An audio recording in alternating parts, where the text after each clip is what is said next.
Here are the top 5 Kentucky Derby future wager plays. We do have a future pool, the final future pool, coming up this weekend. Don't forget, this is a little bit unique in that the pool will close on Saturday prior to the prep races being run. So the pool is open now. It closes Saturday at 4 p.m. And as always, we're looking for prices 20 to 1, 25 to 1 or higher, because again, you're not looking just for the winner of the Kentucky Derby. Your horse has to make the starting gate, which is still about a month away. So we have 5 very nice prices lined up in here, and some of these will be going this weekend or the early part of next week in the Bluegrass. But again, the pool closes before those races. So hopefully our morning line prices will hold up, and we'll start things out with East Avenue. 30 to 1 on the morning line, and the horses are displayed with their morning line odds for the Kentucky Future Pool. East Avenue threw in a couple of clunkers most recently, the Breeders' Cup Juvenile, and then the first start of the 3-year-old season, the Risen Star. That's following 2 very promising starts at the beginning of the career as a 2-year-old, including the Breeders' Futurity at Keeneland. Was beaten in the first start of the 3-year-old season, again at Fairgrounds in the Risen Star, as the 4-5 favorite. It's hard to know which way to go with this horse, but if we get the 30 to 1 or higher, I think it's worth a shot that this horse will rebound given what we saw at the beginning of the career. But again, you're going to want the price, and we'll learn more about this horse Tuesday when the Bluegrass is run. And don't forget, the Friday, Saturday cards at Keeneland have been moved to Monday and Tuesday because of inclement weather in the Lexington area. Second on our list, or in the 4th spot actually on the list, but the second one we'll talk about, Luxor Cafe. 20 to 1 on the morning line, so we'll see how this horse holds up as far as the odds. But it's a Japanese runner that comes in riding a 4-race win streak. We're looking at the win in Japan just this past weekend as Luxor Cafe powers away from a field. They're coming, and I think this one could be live.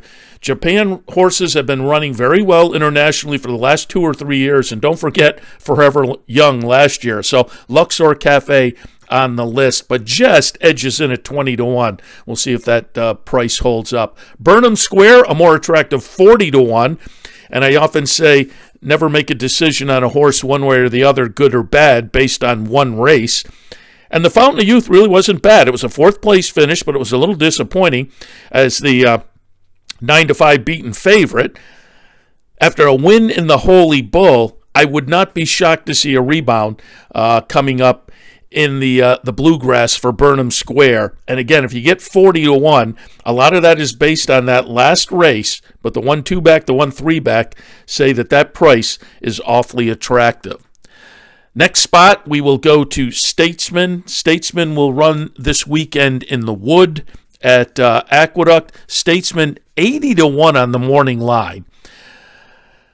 Now, players these days do look at buyer figures, and the buyer figures for Statesman are maybe a little light in the last couple of races as compared to some others, but he won both of those races. So if he had to, maybe he could have gone faster. I think it's worth maybe taking a shot at a very juicy 80 to 1. Now, he is running in the Wood, kind of stuck with an outside post position that I think is going to be an obstacle, but this horse might be worth taking a look at a price in the future pool. And on top, I have River Thames. River Thames 40 to 1. This one also is going to go in the Bluegrass. Only 3 starts so far for Todd Pletcher and company. First couple of starts were very good. Made special weight and an allowance optional claimer, both down at Gulfstream. Off of those first 2, they tried the Fountain of Youth. And again, as we see, about the middle of the stretch, it looked like River Thames was going to be the winner in the Fountain of Youth and go 3 for 3 in his first 3 starts. But the powerful late run by Sovereignty just caught River Thames. But again, at 40 to 1, good looking price there on a horse that was pretty solid in the first 3 starts of the career. He goes in Tuesday's Bluegrass. I could also toss in one other, Grande at 60 to 1, I think, is a little bit interesting as well. That one will also go in the weekend preps. But Grande comes in with a couple of starts and a couple of wins for Todd Pletcher. Tries the wood this weekend. And as I say, at a generous 60 to 1, that's another one that easily could have made my list. There are some horses that are a little bit intriguing this weekend in the Kentucky Derby Future Pool, the final pool. And again, don't forget, it closes early, Saturday at 4 p.m. So get in your wagers ahead of that time, and good luck. Make sure to follow us on Twitter and Instagram. And if you're watching on YouTube, like, subscribe, and comment.